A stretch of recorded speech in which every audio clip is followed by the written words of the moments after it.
એક વાણી અને એક પાણી. પાણી છે ને એ બહાર સાફ કરશે ને વાણી છે અંદર સાફ કરશે. આ બે વસ્તુની ખાસ જરૂર છે. ભલે એ પાણી તમારું પડ્યું હોય ને એ ખાવામાં કામ આવે, રસોઈ બનાવવામાં કામ આવે, નાહવામાં કામ આવે, અને બીજેથી પાણી મળીને એ પાણી કદાચ ખરાબ થઈ ગયું છે ને તો ક્યાંક બાપુ હળગતું હશે ને તો અહીંયા સાંટશો ને તો અગ્નિ ઓલવવામાં કામ આવશે. ખરાબ પાણી હશે તોય કામમાં આવશે.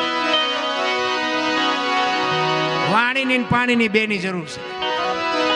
એટલે સવાર આમ કે છે પછમ ખડકીમાં જાગીને જોયું જળ હળદળ કે છે ચંદ્ર ભાણ જાવ લટીને આવે તું તો ગગન મંડળમાં ચડી ગયો. ગગન મંડળ છે ને મહાપુરુષો આને કે છે. આમાંથી જ ગોતવાનું. દેહની માલિકોની જ વાત છે, બહારની કઈ વાત